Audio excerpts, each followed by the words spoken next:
You're listening to the Veterinary Innovation Podcast.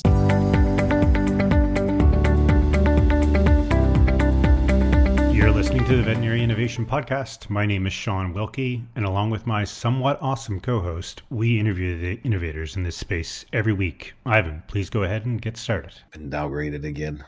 Shawn moved to Ontario, and I've been downgraded again. It's my fault as well. Hey, I'm Ivan Zach. Very excited about our guest today because we're going to talk about things that Shawn thinks he knows something about, AI, and it's not artificial insemination, which he thought it was. But I'm very excited to introduce our guest, Susan Groeneveld. Susan, a co-founder of WS in 2003, scaling marketing services across North America with leading multinationals in the animal health space. Seeing how desperately underserviced cats were, she co-created Cat Healthy in 2013, a globally recognized and award-winning not-for-profit with a like-minded feeling specialist, creating the first-of-the-kind preventative care protocols for cats. In 2020, she launched sylvester.ai, a predictive pet health company whose first product, Tably, can predict whether a cat is in pain by taking pictures of its face. To date, hundreds of thousands of pictures have been analyzed with a greater than 90% precision to initial data sets. Susan lives outside of Calgary, yay, Canada, Alberta, and on an active cattle ranch with her family, horses, dogs, and 4 cats. Susan, very excited about this conversation. Do you test the software on your cats? That's the first question. Oh, I love it. That is an excellent question from a veterinarian. Not all of my cats. So I have 2 older cats and I use it quite a bit for them. And sadly, I have one cat that has a lot of bad days. I think he's 10, so he has some concerns, some elder health concerns.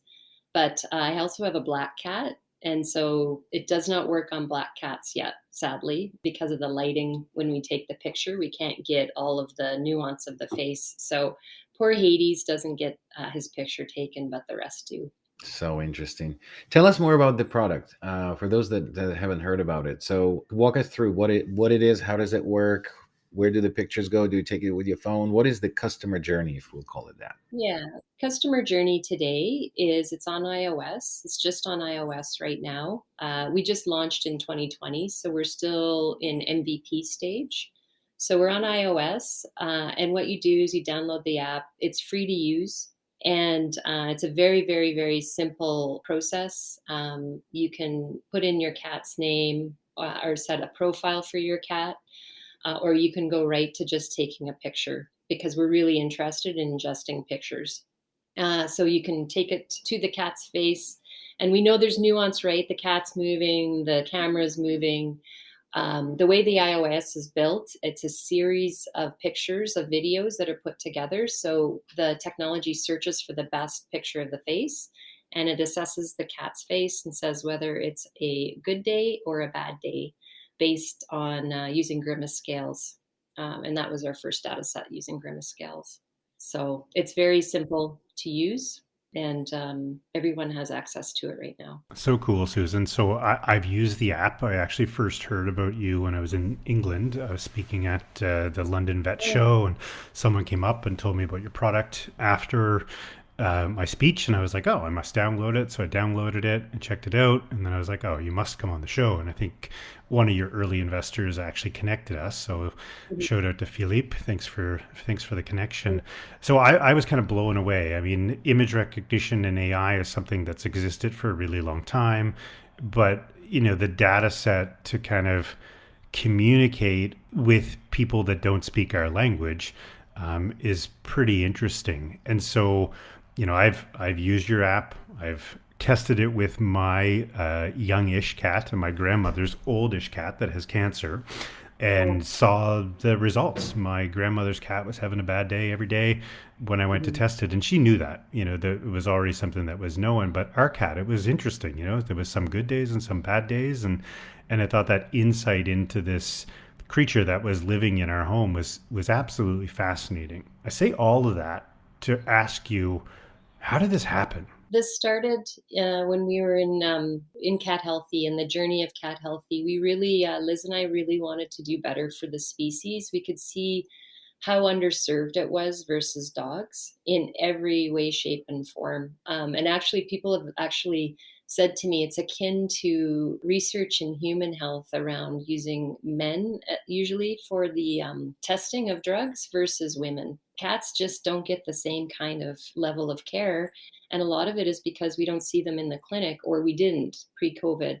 And so it was really about how can we help people do better for cats. And, in 2013, I thought maybe it's because they didn't want to go into a crate or, a carrier. Right. And then the more we peeled back the layers of that onion, we realized this was about behavior of the human, not understanding the signs, because cats are less domesticated than dogs and they hide when they're in pain. So really this impetus started with just trying to help people understand the species better to do better for them. And if you really think about it, how many cats are suffering quietly because they're just not getting that level of care? And they could be, we just need to help people help the cat. So that's really where it started, was really helping this species. That's amazing. I have so many questions about cats in general and this whole, journey there, because, it's like there's very little mimic to the cat's face. And that's part of the problem. I think that dogs could actually express so much with their facial muscles, different from the cats.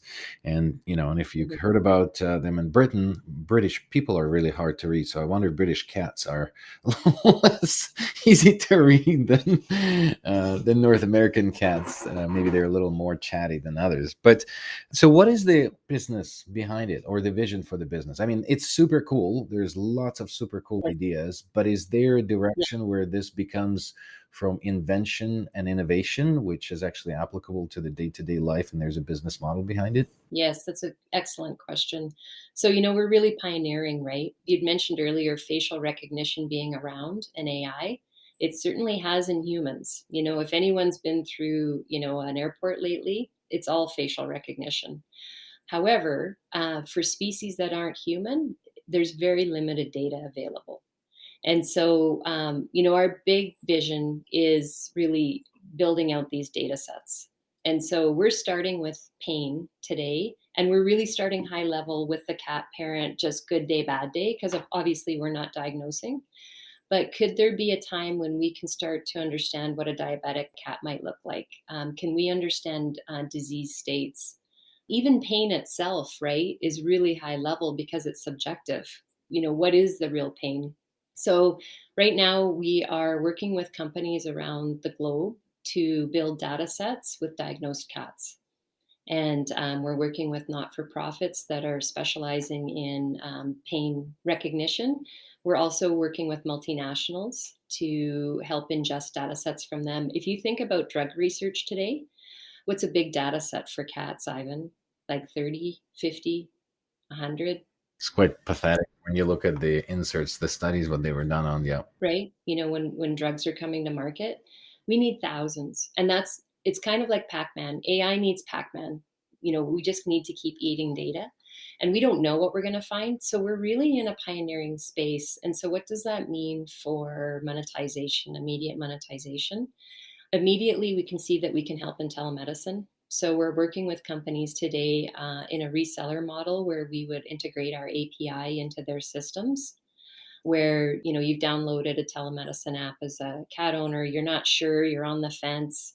We can take some pictures, get the lay of the land, and then you can actually convert to that vet call.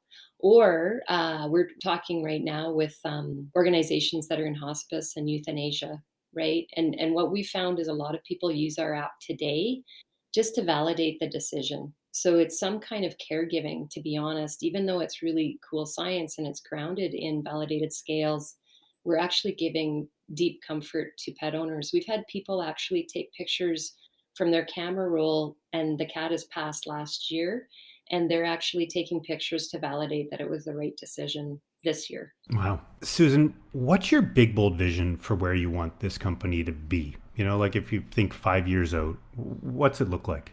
5 years from now, Sylvester will be firmly grounded as an AI-based company looking at data sets from pets and also other species to build out these data lakes and then work with companies if they want to customize product to certain conditions. Or if you even think Microsoft or Google into human behavior around these pets.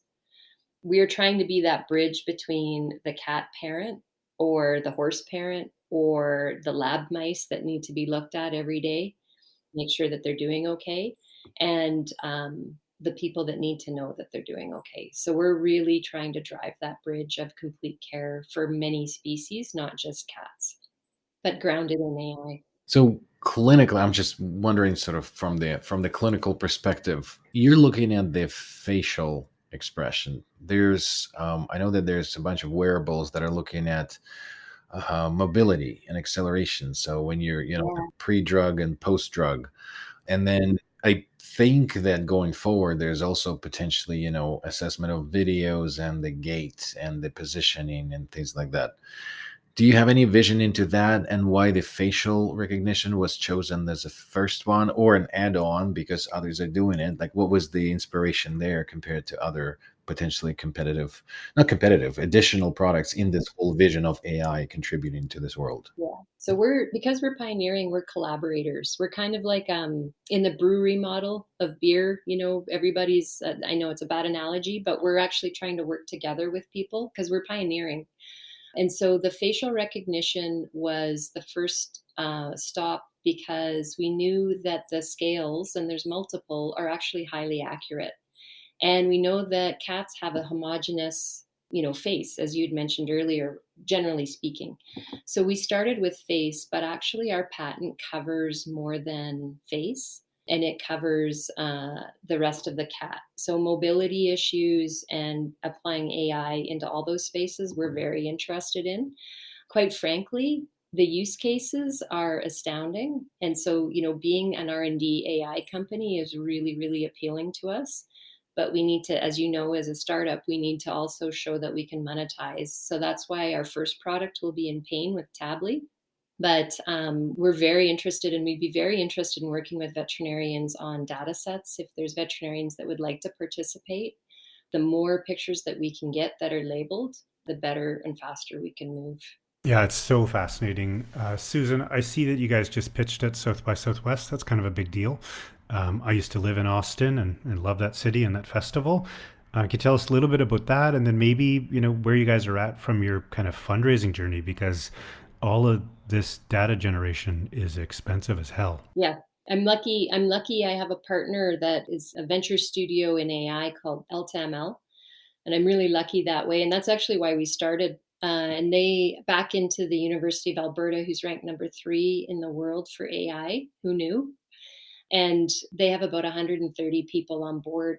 Along our journey, we've also gotten interest from Silicon Valley and some of the people that actually did visual recognition in the Pick Your Plant ID and bug entomology. And so we've got a really deep bench of AI and product team, which is really exciting. So I feel confident in that space.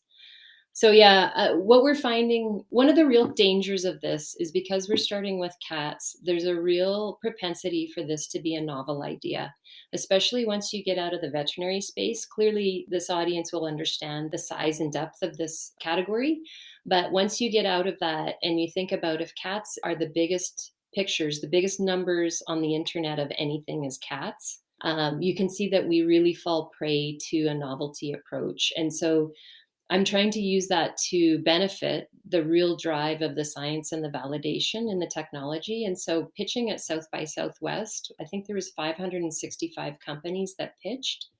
And we are up against AI companies that are doing human avatars and whatnot in AI.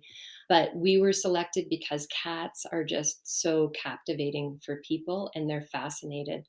And actually, in our early stages, we launched our beta, and Reuters picked us up 2 months after our beta. And we had 54,000 downloads of the app in 1 week. So it's just, we're really trying to use that to drive home how important this is from a science point of view. Let me with the next question then try to beat Reuters. If you are collecting, so what I understand, you're collecting right now data from the owners, but you don't necessarily have a direct connection with the state of the cat because you are telling them that the cat is okay or not okay. But for your AI engine, it would be probably very useful if you have a diagnosed cat with the pain at the clinic, and then that could add to your knowledge of your AI with we have a patient with XYZ, which may mean pain, abdominal, orthopedic, whatever it is. And we have a lot of veterinarians that are listening to this podcast. So, for those that want to contribute, is there a path or a program or how to connect with you to say we want to participate, be a part of it, and take pictures of the cats with a known diagnosis and send them to you so it enriches your data set? Is there something like that? Yes. Do you want something like that? Yes. And where should they Yes. connect with you? Yes, please. They can reach out to me directly at susan@sylvester.ai. We're very interested in veterinarians joining us on the journey. And we already have quite a few that are already doing that, but the more the merrier. We really want this groundswell to be vet driven. And actually, our first pre-seed investors all come from the veterinary space.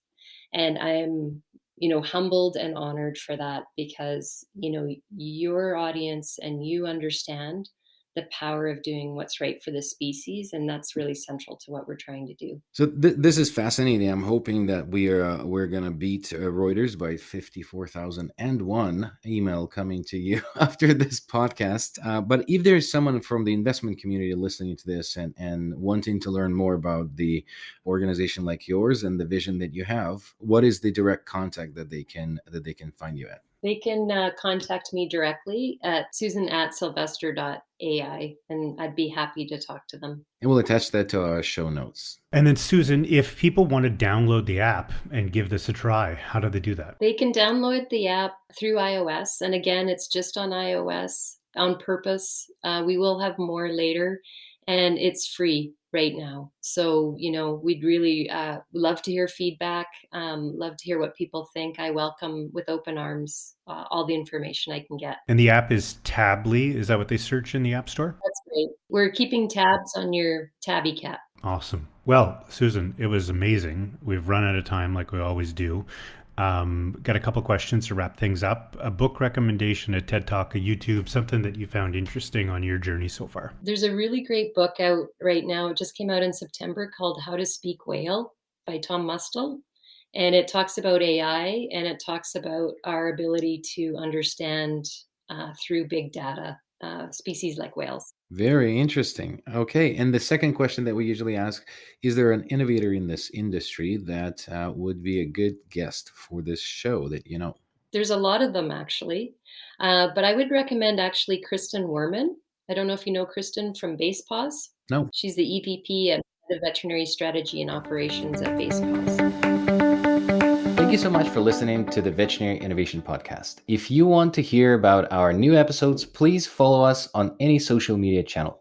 Also, you can check out our website at veterinaryin.podcast.com. See you next week.